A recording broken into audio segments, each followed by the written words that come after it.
Greetings, YouTube community, sports fans nationwide. You have entered the Sports Opinion Log in Lex Anderson world. I'm your host, your boy Lex Anderson. Give me 10 minutes and I will give you the sports world, in particular the world of the NBA. So I'm just going to do what I do best, draw the contact and the foul, hit my free throws.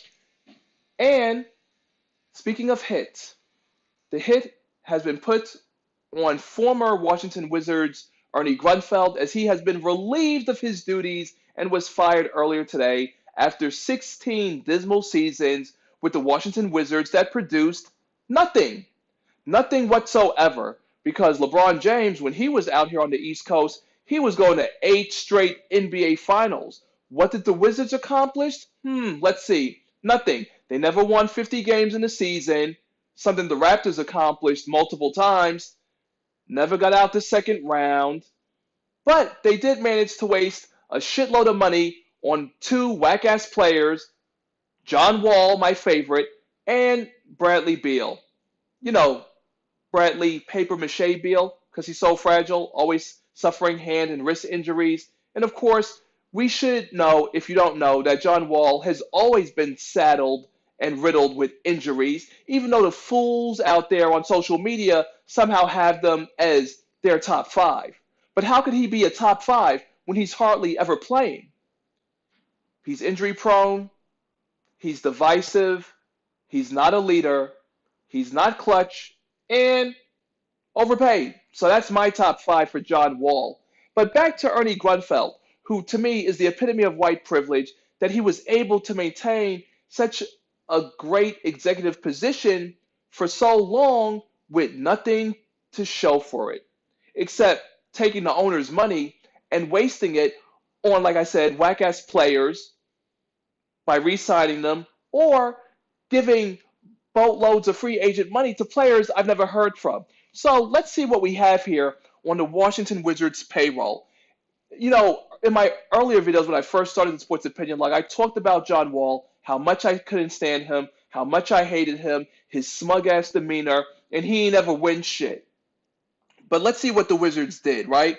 So in July 2016, Bradley Beal received 5 years, $127 million. Some guy named Jabari Parker received 2 years, $40 million. My favorite punching bag, John Wall, in July of 2017, re-signed for 4 years, $170 million contract extension. And please keep in mind that John Wall injured himself at home and suffered another season-ending injury on his surgically repaired leg that will also have him out for next season. Good job, Ernie Grunfeld, giving that loser all that money. Some no-name named Ian Mahinmi was signed in, July of 2016, 4 years, $64 million.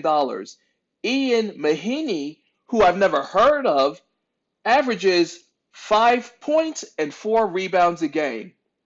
And that's worth $64 million? Really, Ernie Grunfeld? Huh. Oh, Trevor Ariza. Remember the three-point shooter who was a part of the Rockets when they shot 0 for 27 in Game 7 against the Warriors, excuse me? Yeah, Ariza was given 1 year, $15 million. Wow. Dwight Howard, 2 years, $11 million.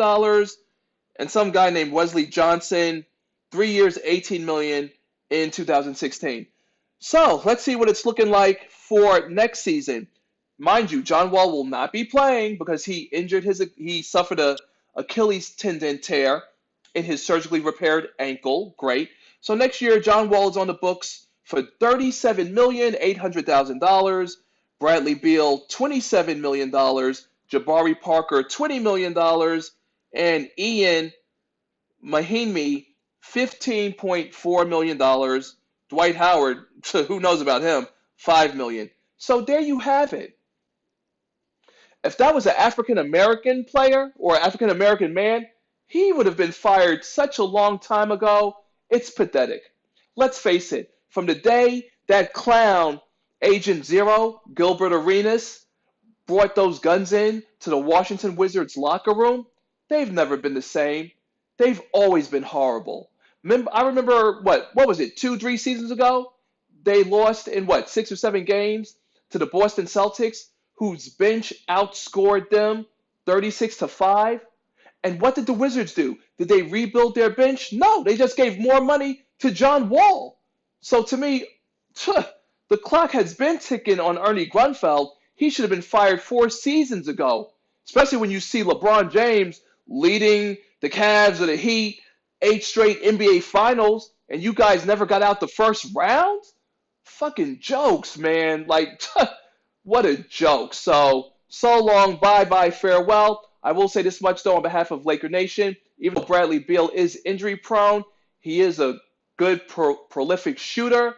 I wouldn't mind if hopefully the Wizards go back into rebuilding mode. Not that they ever built anything in the first goddamn place. Send him over here, Laker Nation. We'll take him. We'll make him into a winner, something he will never accomplish as long as he's wearing a Washington Wizards jersey. You best believe that. And I don't even need to be the prophet to decree that. But speaking of decree, the ignorant masses out there on social media kill me with their information memes and their memes regarding players and history, even though there's a difference between generations and how the game was played then to how it's played now. The reason why I'm wearing this jersey, legendary Kobe Bryant, winner of 5 NBA championships, is because I saw this stupid meme that said that James Harden has surpassed Kobe for the most 40-point games in a season. Well, guess what, you losers on social media? That doesn't come with a motherfucking championship, does it? Because as long as Harden and CP0, yeah, not CP3, CP0, because he's never been to an NBA Finals, guess what? Until he gets to a Finals again, because remember, he went when he was with OKC way back when, where he averaged 6 points. So you tell me, this society with social media people, they think they know so goddamn much, but y'all don't know fucking shit. Because Harden has yet to win the big one. Do good scorers go 0 for 27 in threes like they did last year with a chance to get to the NBA Finals on the line? Hell no. So talk to me, wake me up when Harden becomes something that I, the prophet, have decreed since I saw his abysmal performance in OKC. He will never, ever be an NBA champion. Because he's got CP0 by his side, who's injury prone, who come up short in big moments. Now, I applaud Harden's stamina. Clearly, he's durable, he's strong, he puts up a lot of buckets, scores a lot of points, but guess what? Guess who doesn't give a fuck? Me. You know why? Because I live for the postseason. And I get it. The Lakers aren't in the postseason. But guess what? If Harden and CP0 don't get to and win the NBA Finals, we're all equals, motherfuckers. That's how that goes. People are so stupid. And speaking of stupid, I saw something about Embiid taking his rest, his 3-game rest. With all due respect, new generation, new society, these crop of players who you hail as being the greatest and the best, Embiid, Greek Freak, that oddball Kyrie Irving, who else? CJ McCollum. Do I have anybody else to add? Oh, Butler. Injury prone, physically weak.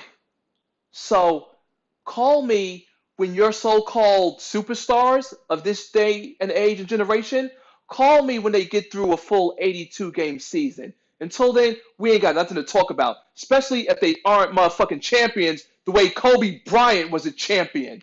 That's all I got for this video. Shout out to my boy, Al Chip P. Thank you very much for tuning in. And don't forget this video, like all videos, is sponsored by my hair company at celebrityhaircore.com. Guys, if you're looking for a better look for your girl, link is in the bio below. Until next time, Lex Anderson, signing out.